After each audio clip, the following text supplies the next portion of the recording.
Bienvenue à notre deuxième épisode de notre podcast de l'Ark of Noah Pentecostal Church de la ville d'Ottawa. Nous avons avec nous encore le pasteur Steve. Bienvenue, pasteur. Bienvenue, ma sœur Mathie, ça va? Ça va bien, merci. Alors aujourd'hui, on va vous donner l'intitulé de notre podcast. C'est 1, 2, 3. Le réveil, C'est maintenant. Alors l'épisode d'aujourd'hui se base sur les fondements de la foi chrétienne. Yes. Parce que pour qu'il y ait réveil, il faut déjà qu'on ait des fondements, n'est-ce pas? Oui, c'est vrai. Alors, qu'est-ce que vous pouvez nous dire sur le fondement? C'est vrai que c'est grand comme sujet. Alors, qui est Dieu selon la foi chrétienne? Selon la foi chrétienne, Dieu, c'est notre Père. Première chose que nous devons comprendre, nous, on parle de Dieu comme Père. Mais les gens du monde parlent de Dieu comme Dieu. Excusez-moi pour ça. Nous, notre Dieu, c'est notre Père. Au-delà d'être Dieu, c'est un Père pour nous. Et Dieu, c'est la Trinité. On a Dieu le Père, on a le Fils et on a le Saint-Esprit. Ce qui forme la Trinité divine. Donc, Dieu, c'est notre Père. Dieu, c'est le Fils. Et Dieu, c'est le Saint-Esprit. Oui, effectivement. Mais comment peut-on connaître Dieu? C'est une question piège. Oui, connaître Dieu, c'est... même dans sa parole, il est écrit « Or, la vie éternelle, c'est ce qu'ils te connaissent. Connaissent toi qui es le véritable Dieu. » Connaître Dieu, tu ne peux que connaître Dieu par Christ. Parce qu'il dit dans sa parole qu'il est dans le Père. Christ dit qu'il est dans le Père. Et le Père est en lui.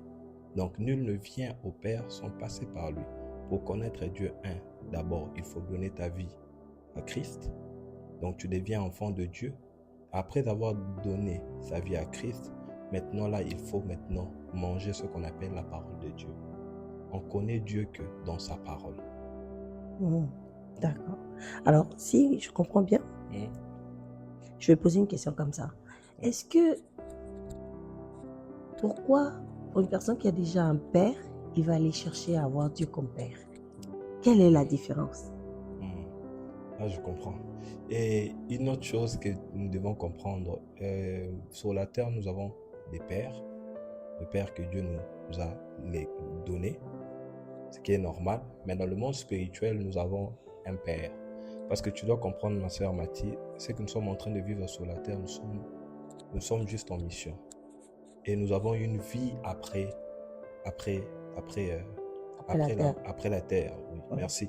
Nous avons une vie après la terre. Donc, ce qui signifie, nous allons vivre éternellement. Pas sur la terre. Nous allons vivre éternellement dans le royaume de Dieu. Nous allons vivre éternellement avec notre Père. Donc, Dieu permet que nous puissions passer par un homme. Donc, quand tu passes par un homme, quand tu donnes ta vie à Christ, ton père biologique reste ton père. Okay? Parce que c'est aussi la volonté de Dieu.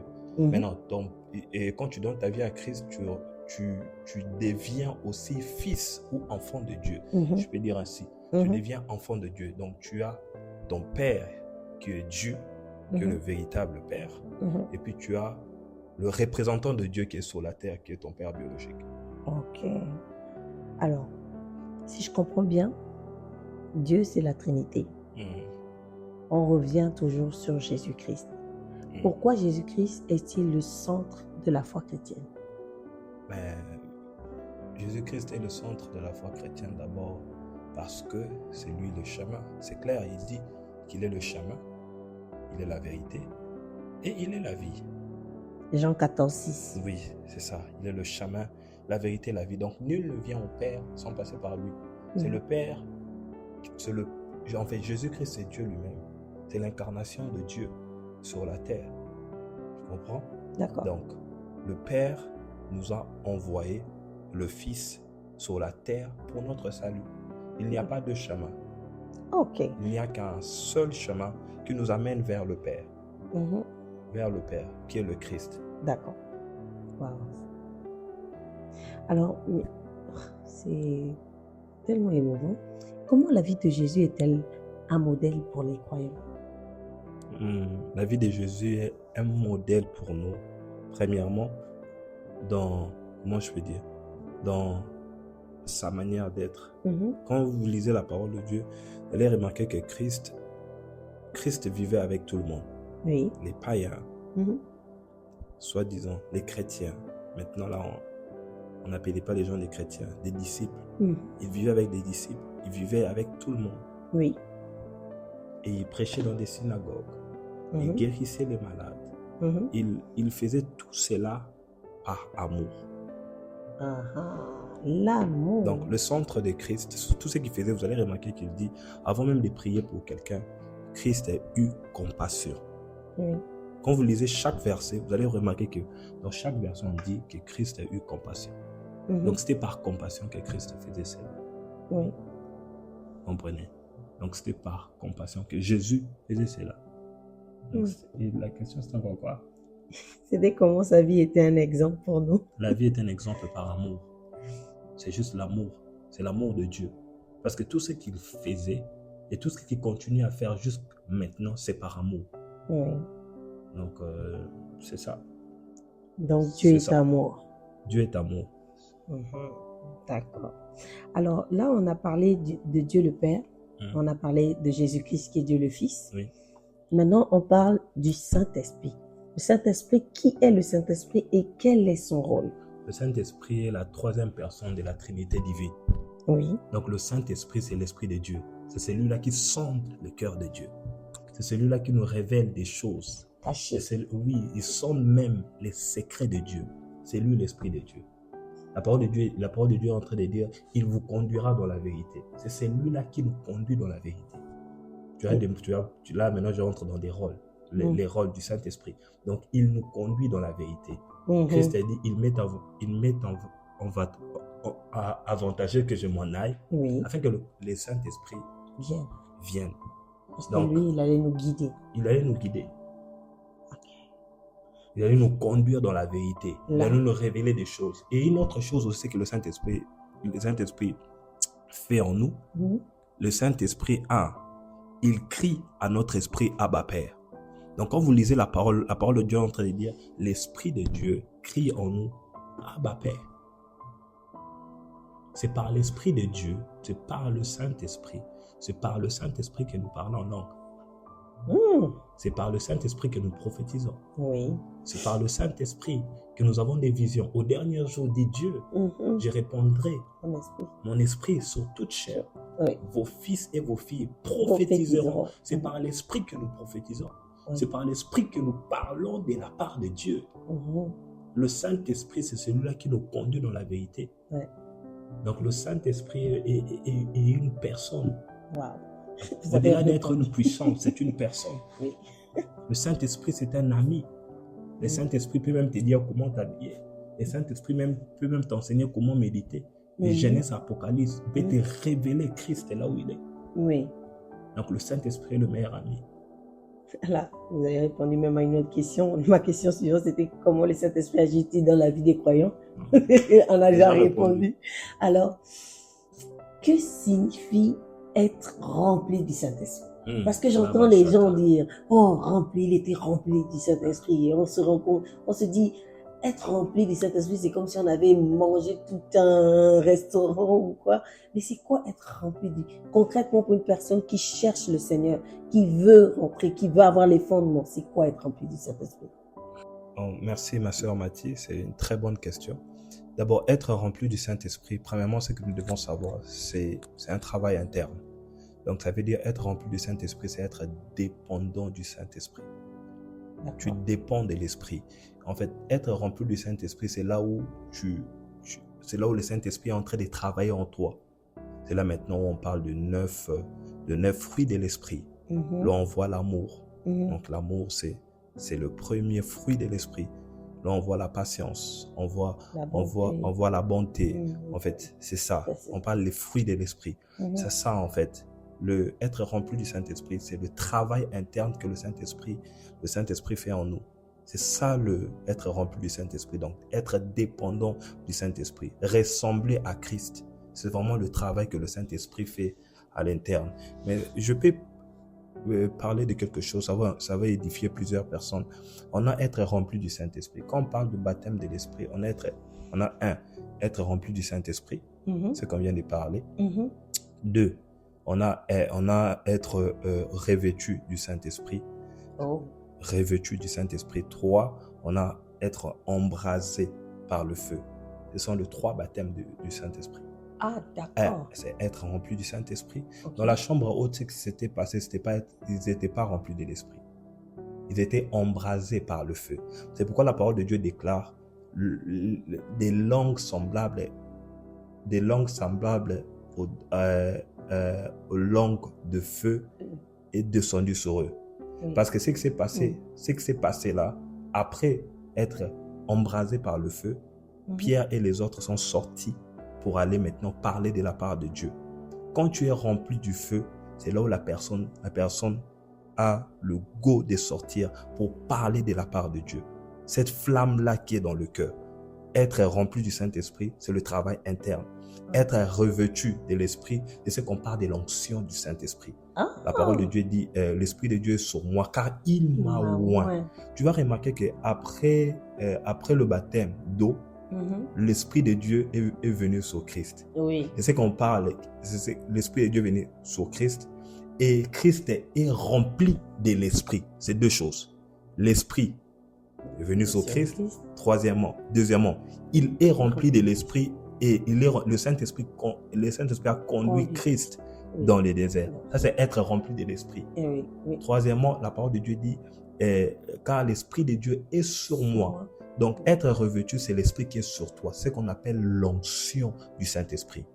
Ah, ok. Donc, il y a le travail interne, je reprends. Il y a maintenant l'onction de l'Esprit qui te permet. C'est maintenant dans l'onction de l'Esprit où tu pries pour les malades. Oui. C'est dans l'onction du Saint-Esprit où tu pries pour les malades, où tu évangélises, où il y a l'onction de Dieu. Le feu du cœur. C'est ça vraiment. C'est vraiment ça l'onction de l'Esprit.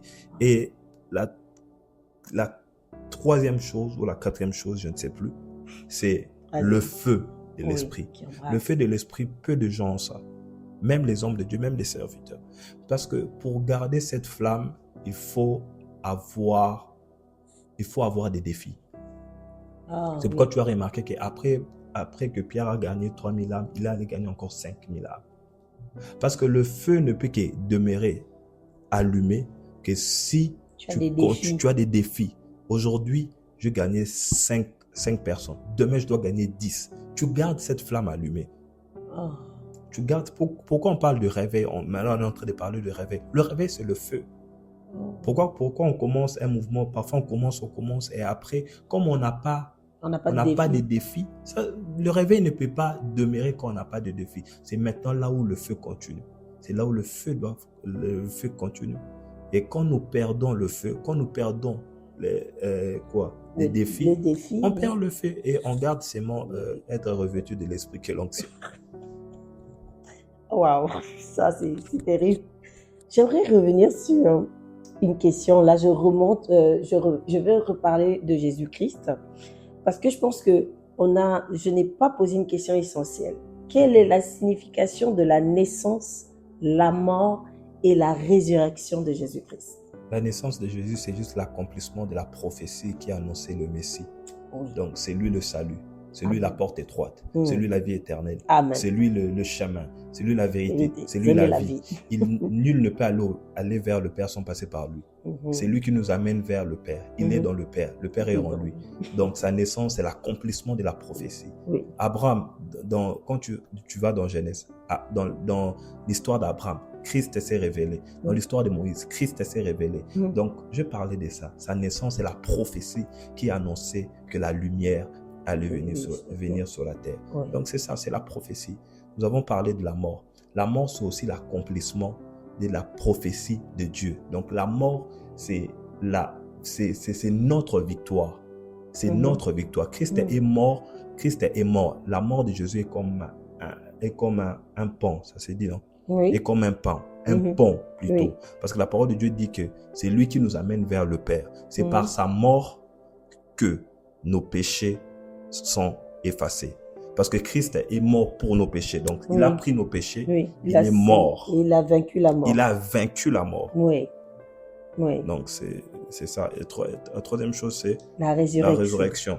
Bon, la résurrection de Jésus-Christ, d'abord, c'est que nous devons comprendre, c'est notre victoire. Oui. La résurrection de Jésus, c'est pas la victoire de Christ, c'est notre victoire. Parce que Christ, le diable ne peut pas combattre Christ. Non. La résurrection de Christ, c'est notre victoire. C'est notre victoire de la vie sur la mort. C'est même ça l'œuvre de la croix. Il s'est déchargé, il a effacé les actes qui nous condamnaient.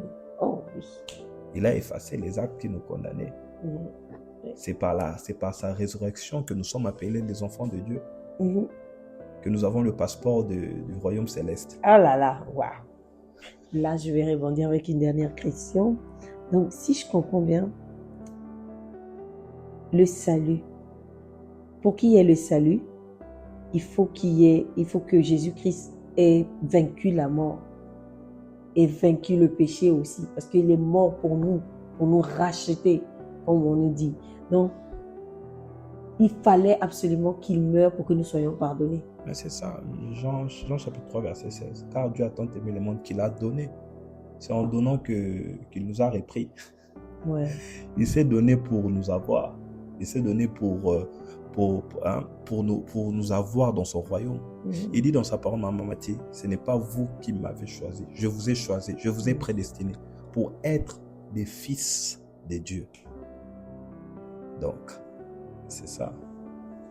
Donc, il devait passer par la mort. Wow. Il devait ressusciter le 3e jour. Parce qu'une autre chose, on n'a même pas parlé de ça. Après la mort de Christ, il est passé par la mort pour aller apporter l'évangile dans ces jours de mort. Sérieux? Entre parenthèses, on parlera de ça. Une autre fois. Alors, une question pour nos éditeurs aujourd'hui. Quel est le résumé qu'on peut donner à nos auditeurs aujourd'hui? Comme fondement, qu'est-ce qu'ils peuvent retenir?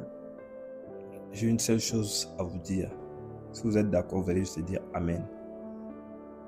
Jésus-Christ est le chemin, la vérité et la vie. Qu'est-ce que tu attends pour donner ta vie à Christ? God bless you. Merci. À bientôt.